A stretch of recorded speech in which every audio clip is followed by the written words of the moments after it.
اعوذ باللہ من الشیطان الرجیم بسم اللہ الرحمن الرحیم۔ چند باتیں ایک واقعہ کی روشنی میں عرض کر کے چند سوالات کا جواب ہے، میں اپنی بات کو ختم کرتا ہوں، اور وہ واقعہ ہے اصحاب کہف کا۔ آپ سب نے موسٹلی آپ میں سے اکثر لوگوں نے پڑھا ہوگا اور سب نے سنا ہوا ہے، اور اصحاب کہف کا واقعہ غار میں پناہ لینے والے بنی اسرائیل کے اولیاء تھے۔ اس واقعے میں بنیادی طور پہ 4 کردار اگر اس کا مطالعہ کیا جائے اور سوچا جائے تو 4 کردار سمجھ میں آتے ہیں۔ پہلا کردار وہ بادشاہ ہے دقیانوس۔ اب اس پہ بحث نہیں ہے کہ اس کا یہ نام تھا یا عرف عام میں تھا، یہ نہیں، مگر یہ نام آیا ہے، کس وجہ سے آیا ہے یہ وقت نہیں ہے۔ دقیانوس پہلا کردار وہ بادشاہ اور اس کا نظام اور سسٹم تھا۔ وہ خود کو یا وہ رومن بادشاہ تھا، حضرت عیسیٰ علیہ السلام کے آسمان پر اٹھائے جانے کے کم و بیش 200 سال بعد وہ ہوا ہے، تو دیوتاؤں کی پوجا کرتا تھا اور شرک کی طرف لوگوں کو دعوت دیتا تھا، بلاتا تھا، اور جبر کے ساتھ اور تلوار اور اقتدار کے ساتھ لوگوں کو بت پرستی اور شرک پہ ابھارتا تھا، مجبور کرتا تھا۔ ظالم اتنا تھا کہ جو اللہ کے سوا بتوں کو یا اس کو، یہ دونوں روایات ہیں، سجدہ نہیں کرتا تھا، اس کا سر قلم کروا دیتا تھا۔ ایک تو کردار وہ بادشاہ اور اس کا نظام ہے، اس کا سسٹم ہے جو اس نے خود وضع کیا ہوا تھا۔ اس کے برعکس دوسرا کردار جو سامنے آتا ہے وہ عوام ہے، جو عوام حالات کی وجہ سے بت پرستی پر قائل ہو چکی تھی، اپنے مفادات کی وجہ سے، حالات کی وجہ سے، اپنے آپ کو بچانے کی وجہ سے، اپنے سروائیول کی وجہ سے، اور سمجھوتا کر چکی تھی اور اس سسٹم اور نظام کے خلاف آواز بلند کرنے کے لیے تیار نہیں تھی۔ دوسرا یہ ہے۔ تیسرا کردار اس بادشاہ کے اگینسٹ ان اولیاء کا تھا جو اصحاب کہف تھے، جنہوں نے غار میں پناہ لی تھی۔ انہوں نے سسٹم کو اپیل نہیں کیا، سسٹم میں ایڈجسٹ نہیں ہوئے، سمجھوتا نہیں کیا، اور عوام کے دھارے کو دیکھ کر اس رو میں بے نہیں گئے اور اپنی راہیں خود متعین کیں اور حق کی راہ پر چلے۔ اور وہ مد مقابل ایک کردار قیادت کے حوالے سے تھا بادشاہ دقیانوس کے مقابلے میں۔ وہ اللہ کے سوا بتوں کی پوجا کا کہتا تھا، اور وہ کہتے تھے کہ مر جائیں، کٹ جائیں، موت آ جائے، جو بھی معاملات ہوں، اللہ کی بارگاہ کے سوا کسی اور کے سامنے سجدہ ریز نہیں ہونا۔ تو وہ سسٹم جو اس نے دیا ہوا تھا، نظام دیا ہوا تھا، اس نظام کا حصہ نہیں بنے۔ اب ان کی تعداد اگر آپ قرآن پاک میں فگرز کے ساتھ دیکھیں، ان کے خادم سمیت، تو وہ جو تعداد بیان کی گئی ہے وہ 8 ہے۔ سَيَقُولُونَ ثَلَاثَةٌ، ان قریب یا یقیناً لوگ کہیں گے 3 تھے، فرمایا نہیں، چوتھا ان کا کتا تھا۔ پھر لوگ کہیں گے 5 تھے، چھٹا ان کا کتا تھا۔ پھر لوگ کہیں گے 7 تھے، 8واں ان کا۔ تو کتے کو بطور خدمت، خادم، آگے میں عرض کرتا ہوں بات۔ اب اگر وہ جو تعداد قرآن نے بیان کی ہے، تو پورے معاشرے میں کل 8 لوگ تھے جنہوں نے علم بغاوت بلند کیا تھا اور اس نظام اور سسٹم کا حصہ نہیں بنے تھے۔ تو سادہ سی بات ہے، حق کی راہ پر چلنے والے ہمیشہ تھوڑی تعداد میں رہتے ہیں، کم تعداد میں ہوتے ہیں۔ دوسرا کردار ان اولیاء کا تھا، اللہ کے محبوب بندوں کا تھا، ولیوں کا تھا۔ تو اب تعداد چونکہ تھوڑی تھی، اللہ کی ذات کے علاوہ کسی اور کو سجدہ کر نہیں سکتے تھے، کرنا نہیں چاہتے تھے، تو چونکہ کمزور تھے تو ٹکر نہیں لی۔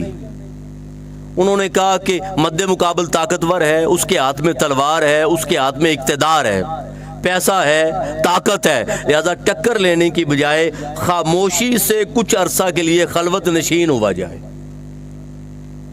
اب ان کا خلوت نشین ہو جانا، غار میں پناہ لے لینا، غار میں جا کے چھپ جانا، اس کا مطلب یہ ہرگز نہیں تھا کہ وہ حق کو چھوڑ چکے ہیں یا حق کی راہ کو چھوڑ چکے ہیں یا حق کے پیغام کو چھوڑ چکے ہیں، ایسا نہیں تھا۔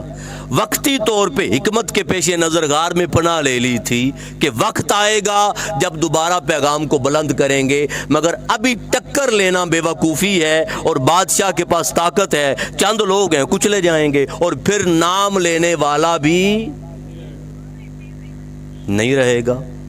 تو وقتی طور پہ خاموش ہو جانا حکمت عملی کے پیش نظر، اس کا مطلب یہ ہرگز نہیں ہوتا کہ جس کاز پر بندہ چل رہا ہے، مشن چل رہا ہے، تحریک چل رہی ہے اور قیادت لے کر چل رہی ہے، وہ مقصد چھوڑ چکے ہیں، اس کا مطلب یہ ہرگز نہیں ہوتا۔ اور چوتھا کردار وہ ان کے خادم کا تھا، اور خادم کون تھا؟ ان کے ساتھ کتا جو ہولیا تھا، وہ روڑے مارتے تھے، وہ بگاتے تھے۔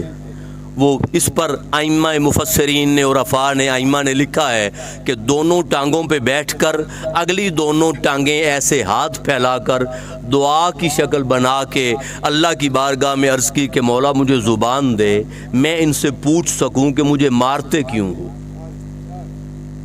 بگاتے کیوں ہو۔ اللہ پاک نے زبان عطا کی۔ اس نے پوچھا کیوں مارتے ہو؟ انہوں نے کہا تو کتا ہے، بھونکے گا تو تیرے شور سے بادشاہ کو پتہ چل جائے گا، اور ہم وقتی حکمت عملی کے پیش نظر کچھ عرصے کے لیے آئسولیٹ ہونے کے لیے جا رہے ہیں، بادشاہ کو پتہ چل جائے گا۔ تو حضور قبلہ شیخ الاسلام اس پہ ایک جملہ ارشاد فرماتے ہوتے ہیں، جب اس کو زبان ملی تو اس نے کہا میں کتا ضرور ہوں مگر بھونکنے والا کتا نہیں ہوں، کتا میں ضرور ہوں مگر بھونکنے والا، میں جو پالیسی میرے قائد کی طرف سے، میرے لیڈر کی طرف سے، میری نسبت کی طرف سے، میرے بڑوں کی طرف سے، مجھے لے کر چلنے والوں کی طرف سے، اور جن کے ساتھ میں جڑا ہوں، جو پالیسی ملے گی میں اس کو من و ان قبول کروں گا، اس پر تان و تشنیع کرنے والا، میں بھونکنے والا نہیں ہوں، میں بھونکنے والا، میں بلا وجہ اعتراض کرنے والا، میں بلا وجہ مجلس شورا کو منعقد کرنے والا نہیں ہوں۔ تو ساتھ ہو لیا، وہ ساتھ ہو لیا۔ یہ 4 کردار ہیں۔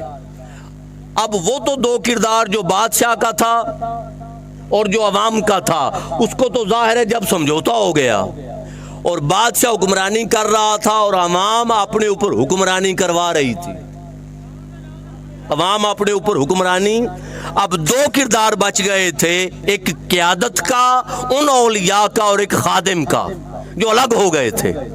اب سنیں، غار میں چلے گئے، جب غار میں، اب مجھے یہ بتائیں جب وہ غار میں گئے تھے تو جب علاقے میں رہتے تھے تو کوئی ان کا گھر بھی ہوگا یا نہیں؟ کوئی ان کا خاندان ہوگا یا نہیں؟ کوئی پریوار، کوئی فیملی ہوگی یا نہیں؟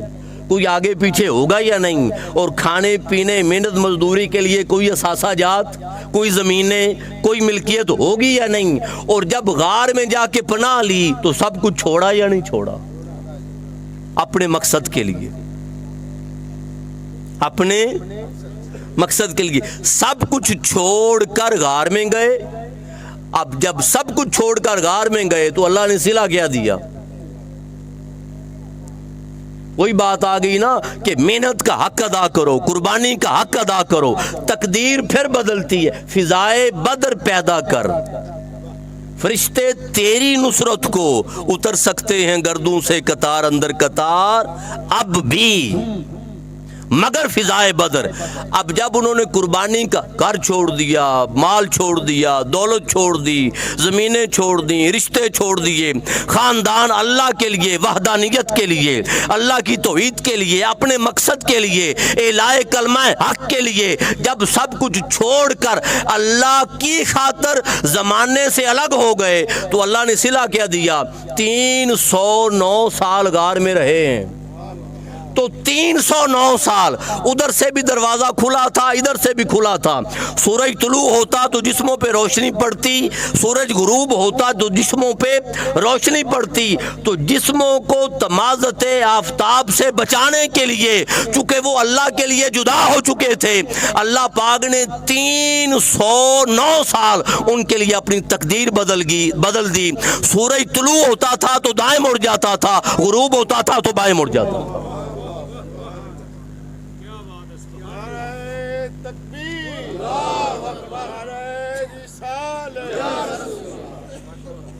مگر تقدیر ذالک تقدیر العزیز, یہ جو سورج کا چڑھنا, للشمس ینبغی لہا ان تدرک القمر ولللیل سابق النہار, نہ سورج پہلے ہو سکتا ہے نہ چاند, اور ہر کل فی فلک یسبحون, جو راستے مقرر ہیں ہر کوئی اپنے راستے میں چلتا ہے, اپنا راستہ بدل کے نہیں چلتا.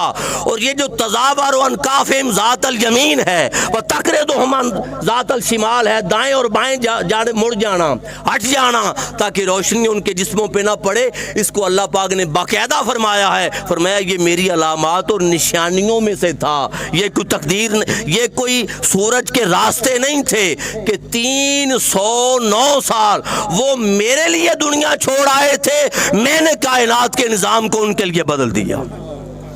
مگر کن تب ہوتا ہے, میں نے ایک دفعہ پہلے بھی بات کی تھی, کن تب ہوتا ہے جب اس سے پہلے کار ہو, اور کار اور کن دونوں ملیں تو ورکر مکمل ہوتا ہے.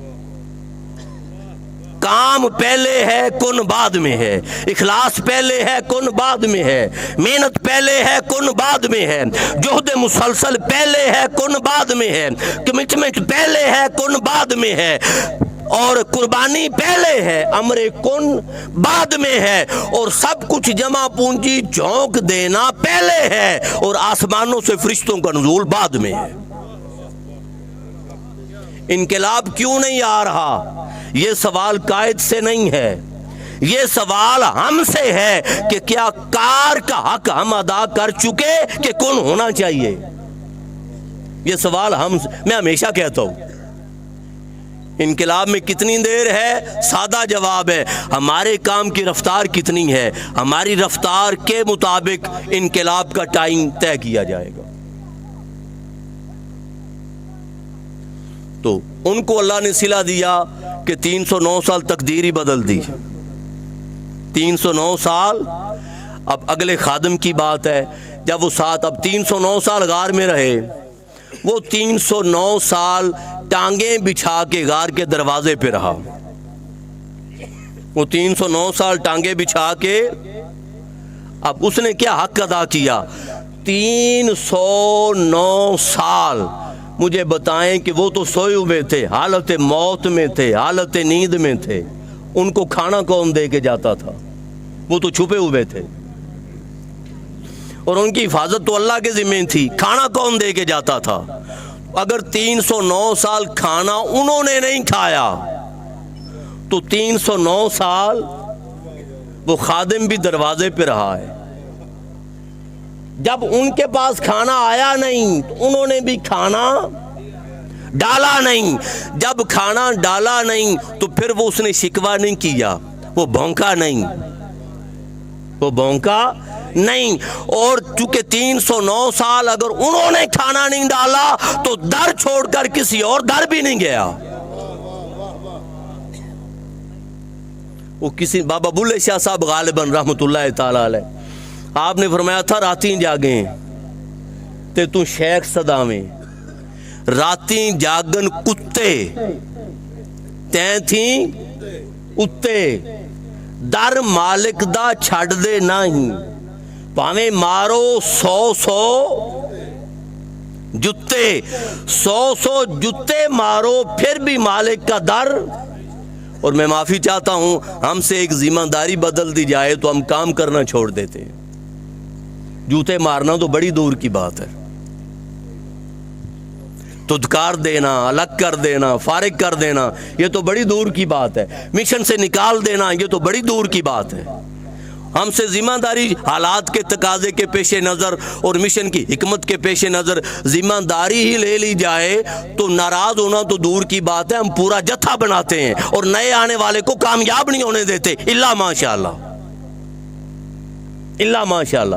تو انہوں نے کہا کہ در مالک دا چھڑ دے نہیں، پاویں مارو 100 جتے تیں تھی ایک برکی دا قدر پچھانن، تے مالک رہندے ستے تیں تھی اتے، اٹھ بلیا چل یار بنا لے، نہیں تا بازی لے گئے کتے تیں تھی اتے۔ میں نے کام کیا، میں نے محنت کی، سوال یہ ہے کہ اس کا نتیجہ کیا ہے؟ کئی سوالات ہیں اور کئی باتیں میں کر کے گزر جاؤں گا، ان کو سمجھنا آپ کی ذمہ داری ہے، آپ کا کام ہے۔ اب وہ نہ مانگنے گیا، نہ کسی اور در گیا، نہ بھونکا، نہ اس نے شکوہ کیا، اس نے خدمت کی۔ پہلی بات خدمت کی۔ دوسری بات خدمت میں استقامت تھی۔ 309 سال وہ غار میں رہے تو 309 سال ہی اس نے انتظار کیا ہے۔ اس نے یہ نہیں پوچھا کہ کب وقت آئے گا، اس نے یہ نہیں پوچھا کتنا وقت رہ گیا ہے، کب منزل آئے گی، کب وقت آئے گا، کب صلہ ملے گا، کب نتیجہ ملے گا، کب کھانا ملے گا، فلاں فلاں فلاں۔